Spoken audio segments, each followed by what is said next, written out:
السلام علیکم ورحمۃ اللہ وبرکاتہ الحمد للہ رب العالمین والصلاة والسلام علی سید الانبیاء والمرسلین رب اشرح لی صدری ویسر لی امری واحلل عقدۃ من لسانی یفقہوا قولی اللہم انفعنا بما علمتنا وعلمنا ما ینفعنا وزدنا علما۔ آج کا جو موضوع ہے وہ سورہ کہف کے بنیادی مضامین سے متعلق ہے، اور ان بنیادی مضامین میں ایک مضمون ہے دنیا سے بے رغبتی۔ یہ اسلام کا ایک بنیادی مضمون ہے، قرآن کا بھی بنیادی مضمون ہے کہ دنیا سے بے رغبت ہو کے رہا جائے۔ تو اس موضوع کے متعلق تھوڑا سا میں کوشش کروں گا کہ جو صحیح بات ہے وہ اللہ کی توفیق سے آپ کے سامنے رکھ سکوں۔ اس کو اس طرح سے اگر ہم دیکھیں کہ اللہ تعالیٰ نے چونکہ انسانوں کو دنیا میں بھیجا، اور قرآن میں مختلف مقامات پہ سورہ ملک کی آیت نمبر 2، سورہ کہف کی آیت نمبر 7 میں اللہ تعالیٰ نے کہا کہ میں نے اس لیے بھیجا کہ میں جاننا چاہتا ہوں کہ ان میں سے بہترین عمل کرنے والا کون ہے۔ تو یہ چونکہ بنیادی ایک کانسیپٹ یا نظریہ یا کہہ لیں اسلام کی بنیادی بات ہے کہ انسانوں کو دنیا میں اللہ تعالیٰ نے آزمائش ان کی اس لیے کی ہے کہ اللہ جاننا چاہتے ہیں کہ اچھے عمل کرنے والے کون ہیں اور برے عمل کرنے والے کون ہیں، تاکہ اچھوں کو جزا دی جائے قیامت کے دن جنت کی شکل میں اور بروں کو جہنم کی شکل میں۔ تو جب ایک شخص کو اس لیے دنیا میں بھیجا جائے کہ اس کی آزمائش ہو رہی ہے، تو عقل مندی یہی کہتی ہے کہ اس شخص کو دنیا میں رہ کر اصل پریورٹی یہ رکھنی چاہیے کہ وہ قیامت کے لیے کیا عمل بھیج رہا ہے اللہ کے ہاں۔ یعنی اگر وہ اچھے عمل کرنے میں لگ جائے گا، اپنی پریورٹی اچھے عمل کرنے میں رکھ دے گا، اور دنیا کو لیسٹ پریورٹی یا سیکنڈ تھرڈ پریورٹی پہ رکھے گا، تو وہ عقل مندی پہ کھڑا ہوگا، اور وہ صبح کرے گا شام کرے گا اسی جستجو میں، اسی کوشش میں اور اسی احساس میں کرے گا کہ میں کوئی ایسا عمل کروں جو اللہ کو اچھا لگے اور قیامت کے دن میرے کام آئے، اور برے اعمال سے بچوں جو قیامت کے دن میرے لیے وبال بنے، اور دنیا سے میں اتنا ہی لوں جتنا مجھے ضرورت ہے یا زندہ رہنے کے لیے مجھے چاہیے۔ دنیا میں مگن نہ ہو جاؤں۔ اگر دنیا میں مگن ہوں گا تو یقیناً اللہ کی یاد سے غافل ہوں گا، اور پھر جب آج کل کے دور کے تناظر میں دیکھا جائے تو فتنے ہیں، تو دنیا میں مگن ہونے کا مطلب ہے کہ اللہ نہ صرف اللہ کی یاد سے غافل ہونا کا خدشہ ہے، بلکہ ایمان کے جانے کا بھی ڈر ہے۔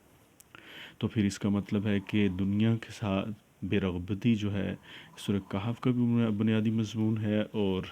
قرآن کا بھی، اور لاجیکلی یہ ثابت بھی ہوتا ہے۔ اب کوئی یہ کہتا ہے کہ مطلب یہ تو اسلام کا نظریہ ہے، اسلام اس کو کہتا ہے، تو بات کیسے ٹھیک ہے؟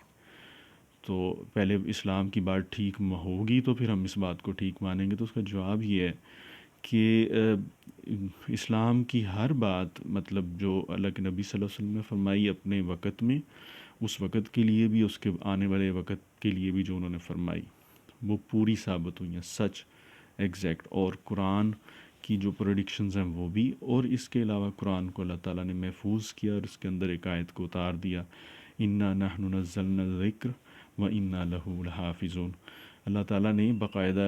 یہ آیت اتار کے یعنی جو لفظوں میں دعویٰ کیا ہے کہ ہم اس کی حفاظت کرنے والے ہیں، ہم نے اسی کو نازل کیا۔ تو یہ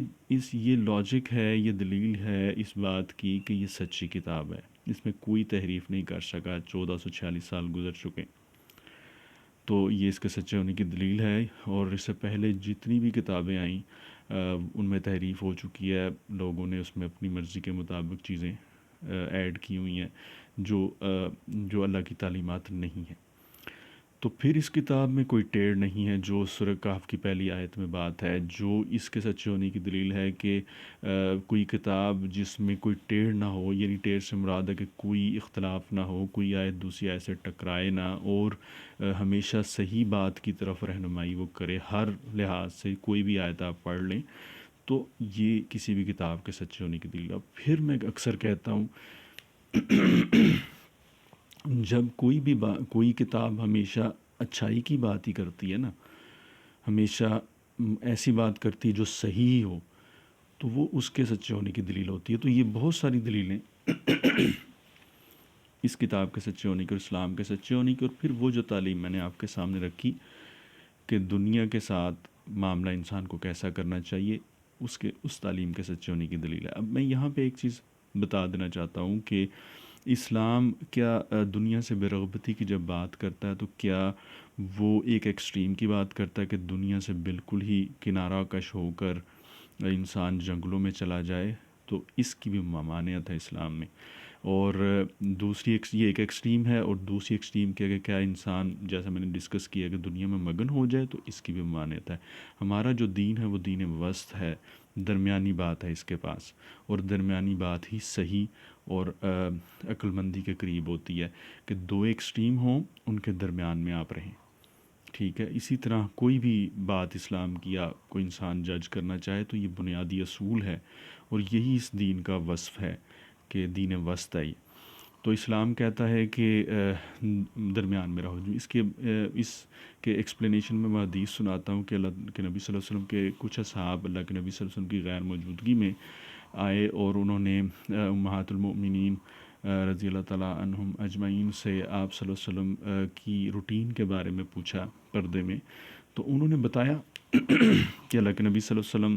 رات کو سوتے بھی ہیں، جاگتے ہیں، قیام بھی کرتے ہیں، روزہ بھی رکھتے ہیں، چھوڑ بھی دیتے ہیں۔ تو انہوں نے وہاں کھڑے ہو کے ان اصحاب نے آپس میں ڈسکس کیا کہ اللہ کے نبی صلی اللہ علیہ وسلم کے تو اگلے پچھلے گناہ معاف ہو چکے ہیں، تو ہمارا تو یہ معاملہ نہیں ہے۔ تو ایک نے کہا میں ہمیشہ روزہ ہی رکھوں گا، ایک نے کہا میں رات کو ہمیشہ قیام ہی کروں گا، اور ایک نے کہا میں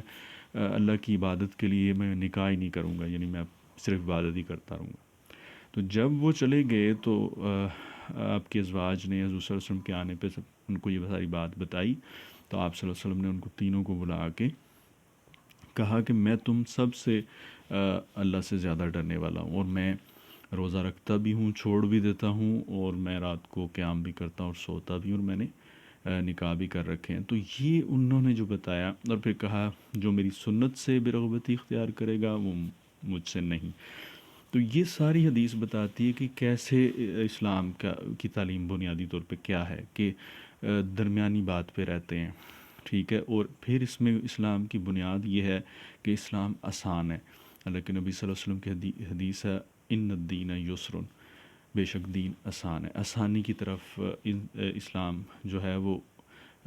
انسان کو ترغیب دیتا ہے کہ دو چیزوں میں سے آسان چیز کو چنو۔ ہاں، گناہ نہ ہو، گناہ جو کوئی چیز ہو آسانی کی طرف ہو تو گناہ کی تو ممانعت ہے۔ اچھا، تو اب اس ساری بات کو یہ جو میں نے آپ کے سامنے رکھی ہے کہ دنیا سے بے رغبت رہنا ہے، اس کو سورہ کہف کے حوالے سے اگر دیکھا جائے تو سورہ کہف چونکہ فتنہ دجال سے محفوظ کرتی ہے، اور اس کے مضامین فتنہ دجال سے محفوظ کرنے والے مضامین ہیں، اور اس سے پہلے آنے والے فتنوں سے بھی ظاہر الٹیمیٹ فتنے سے بچاتی ہے، تو پھر اس سے پہلے آنے والے فتنوں سے بھی بچائے گی، اس کے مضامین بچائیں گے۔ تو اس کا یہ بنیادی مضمون ہے دنیا سے بے رغبتی، اور میں آپ کے سامنے یہ آیت نمبر 102 سے سٹارٹ کروں گا۔ اس میں تو مطلب پورے قرآن کے ایسے مقامات، قرآن میں بہت مقامات ہیں دنیا سے بے رغبتی کے، لیکن یہ وہ مقام ہے صورت میں، ایسا مقام قرآن میں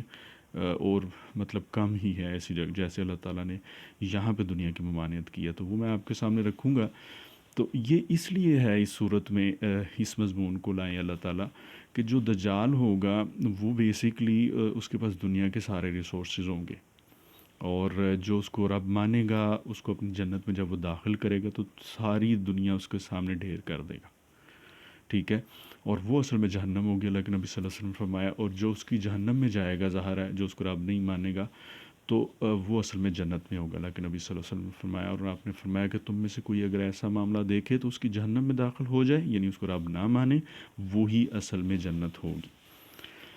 تو اس کو میں اکثر کہتا ہوں اپنی ویڈیوز میں، یہ بڑی امپورٹنٹ بات ہے کہ اللہ کے نبی صلی اللہ علیہ وسلم نے اصول یہاں پہ یہ سمجھایا کہ جب تمہیں چننا پڑے اپنے ایمان کو اور اپنی زندگی کو تو ایمان کو چن لینا، یعنی اس کی جہنم لے لینا، ایمان بچا لینا، اور پھر جہنم میں اگر کچھ نہیں ملتا ظاہر وہ جو اس کو رب نہیں مانیں گے تو دجال ان کے لیے ہر چیز کو بند کر دے گا، روک دے گا، کھانے پینے کی چیزوں کو بھی، تو پھر ظاہر جان سٹیک پہ ہوگی۔ تو اللہ کے نبی صلی اللہ علیہ وسلم نے فرمایا کہ جان کا جانا اس کو قبول کر لینا، ایمان پہ کمپرومائز نہ کرنا۔ تو اب اس دنیا سے بے رغبتی کیسے کام آئے گی اس وقت؟ جو شخص دنیا میں جس نے اپنے آپ کو مگن کیا ہوگا یا اپنا اصول یہ سیٹ نہیں کیا ہوگا کہ وہ دنیا سے اتنا کچھ لے جتنا اس کی ضرورت ہے یا جتنا اس زندہ رہنے کے لیے چاہیے، اور دنیا میں وہ مگن ہوگا، تو وہ دجال کا آسان شکار ہوگا۔ یہ بیسک بات ہے۔ یعنی دجال جب اس کے سامنے دنیا کو رکھے گا، اور پھر چونکہ دجال کے بعد حد سے بڑی بات ہوگی، یہ نوٹ کرنے والی بات ہے، آپ اندازہ کریں یہاں سے کہ اللہ کے نبی صلی اللہ علیہ وسلم نے فرمایا کہ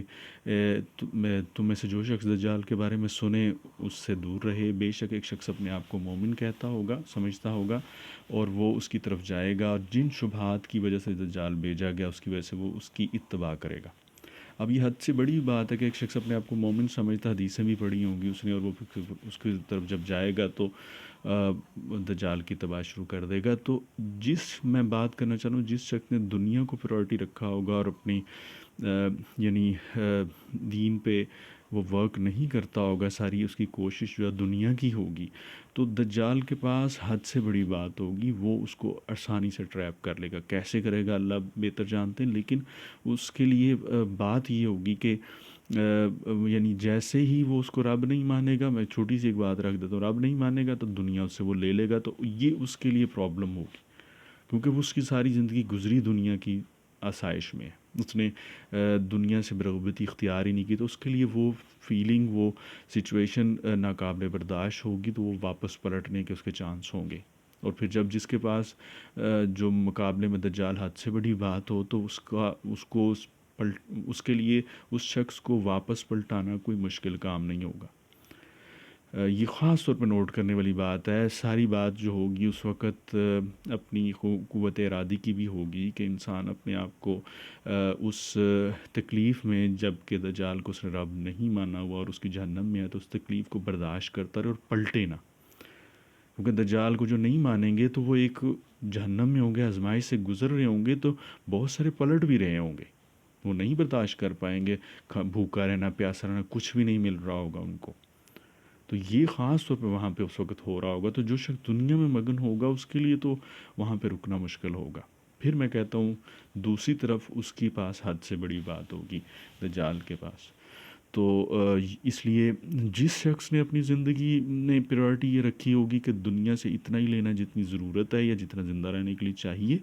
اس کے لیے آسان ہوگا اس کی جہنم میں رہنا، اس آزمائش میں ثابت قدم رہنا۔ اور پھر دوسری اینگل سے دیکھا جائے تو وہ چونکہ اس نے اصول سیٹ کیا ہی اس لیے تھا کہ سورہ کہف کا بنیادی مضمون ہے، دجال سے بچنا ہے، فتنوں سے بچنا ہے، اللہ کو خوش کرنا ہے، اسلام کا بنیادی بات ہے، تو جب وہ پریورٹی اس نے اللہ کو خوش کرنے والی رکھی ہوگی تو یقیناً اللہ سے وہ جب دعا کرے گا تو اللہ تعالیٰ پھر اس کو ثابت قدم بھی رکھیں گے۔ یہ بات ہوتی ہے فتنوں کے دور میں دعا کرنا، عین اسلام میں داخل ہونا، چھوٹی چھوٹی باتوں میں دھیان رکھنا کہ اللہ تعالیٰ خوش کیسے ہوتے ہیں، اللہ کے بارے میں اچھا گمان کرنا، خاص طور پہ جب آزمائے جا رہے ہوں تو اس وقت جب انسان آزمایا جا رہا ہوتا ہے تو اس میں مین چیز ہی اللہ پہ یقین، اللہ پہ اچھا گمان انسان کا جج ہو رہا ہوتا ہے، اور پھر اس پہ ثابت قدم رہنا، اس کی دعا کرنا، کوشش کرنا، اور صبح و شام اپنے ایمان کو تازہ کرتے رہنا، یہ ساری چیزیں اس وقت ہیلپ کرتی ہیں، اور اللہ کی کتاب سے جڑنا، قرآن اور حدیث کے ساتھ جڑ کے رہنا، یہ مدد کرتی ہیں اس وقت۔ تو میں آپ کے سامنے اب یہ آیتیں رکھتا ہوں، میں نے بیسک بات آپ کے سامنے رکھ دی ہے جو اصل ہے، تو آیتیں ذرا میں آپ کے سامنے رکھتا ہوں۔ اعوذ باللہ من الشیطان الرجیم، افحسب الذین کفروا، بلکہ آیت نمبر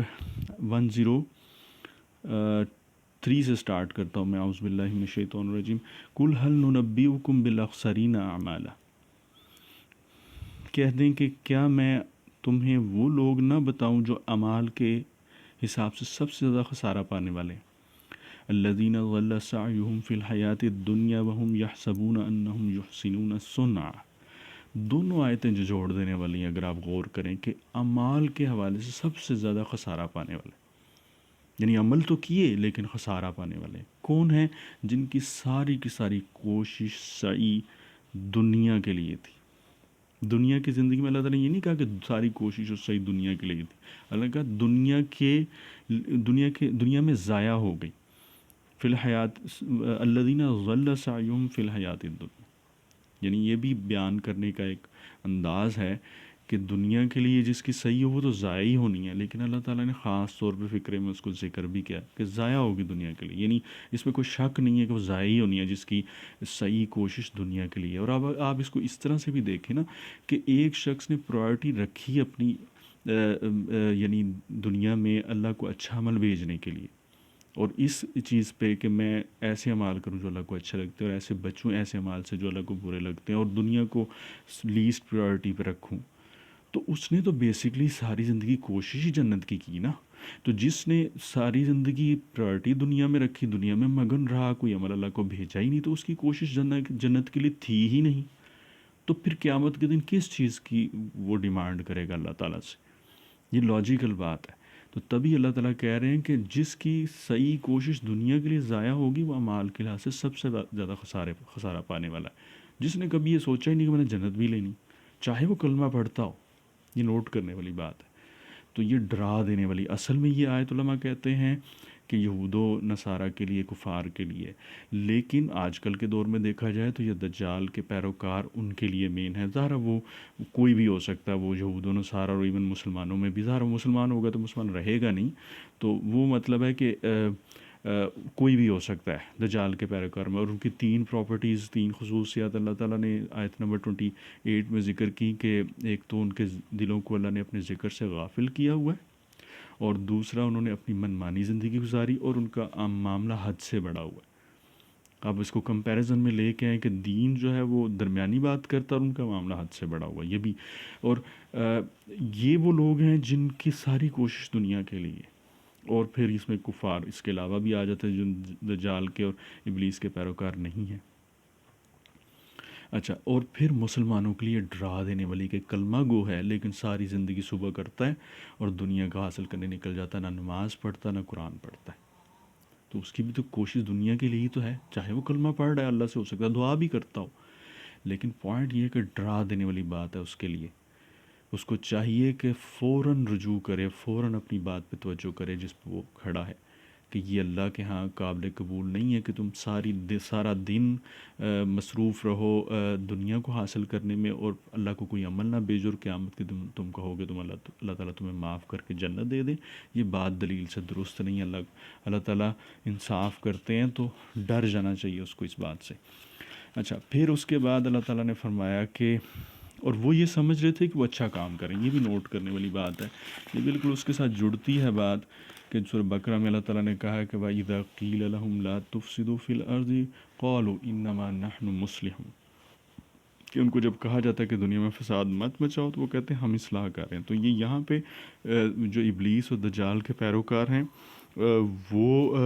یعنی دنیا میں انہوں نے فساد مچایا ہوا ہے، ظلم سے بھرا ہوا ہے، اور ساری کوشش دنیا کے لیے ہے کہ سمجھتے وہ ہیں کہ وہ صحیح کر رہے ہیں۔ اولئک الذین کفروا بآیات ربہم ولقائہ فحبطت اعمالہم فلا نقیم لہم یوم القیامۃ وزنا۔ اور یہ ہے، اب اللہ تعالیٰ نے ایک یعنی دوسرے لفظوں میں کہ تیسری آیت میں پچھلی بات کو مزید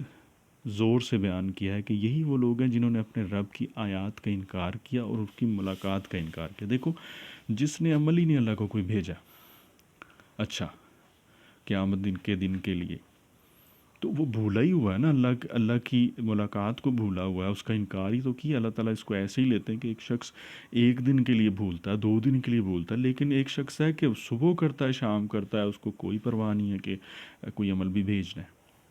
اس کو کوئی پرواہ نہیں ہے، اور سال ہر سال اس پہ گزر گئے ہیں، ساری کوشش اس کی صحیح جو ہے وہ دنیا کو حاصل کرنے کے لیے، تو وہ پھر اس کا مطلب اللہ کی ملاقات کا انکار ہی تو کیا قیامت کے دن کا اس نے، اور پھر اپنے رب کی آیات کا بھی انکار کیا۔ ظاہر قرآن میں موجود ہیں باتیں، حدیث میں موجود، اور اس کے علاوہ بھی نشانیاں اللہ تعالیٰ دکھاتے ہیں انسان کو اپنی زندگی کے اندر بھی اور اپنے ارد گرد بھی، تو پھر اس کو دیکھ کے بھی اس پہ کوئی اثر نہیں ہوتا، اس سے اثر وہی لیتا ہے جو ڈرنے والا اللہ سے۔ تو اللہ تعالیٰ کہتے ہیں تو ان کے اعمال ضائع ہو گئے، فحبطت اعمالہم، ان کے اعمال ضائع ہو گئے، فلا نقیم لہم یوم القیامت وزنا، تو ہم قیامت کے دن کے لیے کوئی وزن قائم نہیں کریں گے، یعنی ان کے اعمال کا کوئی وزن نہیں ہوگا، ایک یہ بھی مطلب ہے۔ دوسرا علماء یہ کہتے ہیں کہ میزان ہی قائم نہیں ہوگا ان کے لیے، ان کو کہا جائے گا چلو جہنم میں، تم لوگوں کی ساری کوشش جو تھی وہ دنیا کے لیے تھی، آخرت کے لیے نہیں تھی، تم نے انکار کیا اللہ کی ملاقات کا، چلو جہنم میں، تمہارے لیے کوئی تمہارے اعمال تولے نہیں جائیں گے۔ اللہ تعالیٰ سے دعا ہے اللہ تعالیٰ ہمیں محفوظ رکھے، اللہ تعالیٰ کی پناہ ہے اس بات سے، اتنی بڑی اور سخت بات ہے، اللہم لا تجعلنا منہم، اللہم لا تجعلنا منہم، اللہم لا تجعلنا منہم۔ تو یہ ہے جی۔ اس کے بعد آگے مزید اللہ تعالیٰ نے جو آیت میں کہا ہے وہ بیسکلی پھر وہی کفار اور دجال اور اس کے ابلیس کے پیروکاروں کے لیے ہی بات ہے۔ ذالک جزاؤہم جہنم بما کفروا، یہ ان کی جزا ہے جہنم اس وجہ سے کہ انہوں نے کفر کیا، واتخذوا آیاتی ورسلی ہزوا، اور میری آیتوں کو رسولوں کو مذاق بنایا۔ اور یہ آج کل کے دور میں آپ دیکھتے ہیں اللہ تعالیٰ ہمیں یعنی ہماری پستی کا عالم یہ ہے کہ کس طرح سے توہین کرتے ہیں، بلاسفیمی کرتے ہیں، تو یہ سب کچھ اسی کے اندر ہے۔ تو اللہ تعالیٰ نے ہر ایک امت کے لیے، اس کی ہلاکت کے لیے، اس کی پکڑ کے لیے، جو گناہ سے میں حد سے بڑھ جاتی ہے نا جو قوم، اس کی ہلاکت کے لیے، پکڑ کے لیے اللہ نے ایک وقت مقرر کیا۔ وہ آیت اسی صورت میں اللہ تعالیٰ نے اتاری ہوئی ہے کہ ہم نے ہر ایک یعنی قوم کو ہلاک کرنے کے لیے وقت رکھا ہوا۔ تو یہ یہود جو ہے اپنی، جس نے اس دنیا کو ظلم سے بھرا ہوا ہے، اس ملعون قوم کا جو مطلب ہے حدیثوں میں ہے کہ اس نے ایک نے قتل ہونا ہے، تو اس کے ختم ہونے کا وقت قریب ہے، کیونکہ جب کوئی جس نے مٹنا ہوتا ہے تو وہ پھر حد سے بڑھ جاتا ہے۔ اور اللہ تعالیٰ کے بارے میں اللہ کے نبی صلی اللہ علیہ وسلم حدیث فرمائی کہ اللہ تعالیٰ کے کوئی کے بارے میں یہ حق ہے، یعنی ان کو یہ حق ہے کہ جب دنیا میں کوئی اوپر ہوتا ہے اللہ تعالیٰ اس کو نیچا کر دیتے ہیں۔ تو یہ جب یہود اس قدر حد سے بڑھے ہیں تو یہ بیسکلی اب مٹنے ہی والے ہیں، یہ مطلب ہے سمپل سی بات ہے۔ ہاں، ہم جب تک اپنی اصلاح نہیں کریں گے، عین اسلام میں داخل نہیں ہوں گے، ان کی موت ڈیلے ہوتی رہے گی، یہ بیسک بات ہے۔ اللہ تعالیٰ ہمیں عین اسلام میں داخل فرمائے، ہماری نسلوں کو، اور اس پہ استقامت دے، اسی پہ ہمیں موت آئے، اور ہمیں ہماری نسلوں کو دجال اور ابلیس اور ان کے چیلوں کے فتنوں سے، ان کے شرور سے محفوظ فرمائے۔ آمین یا اللہ یا بدیع السماوات والارض یا ذا الجلال والاکرام یا حی یا قیوم۔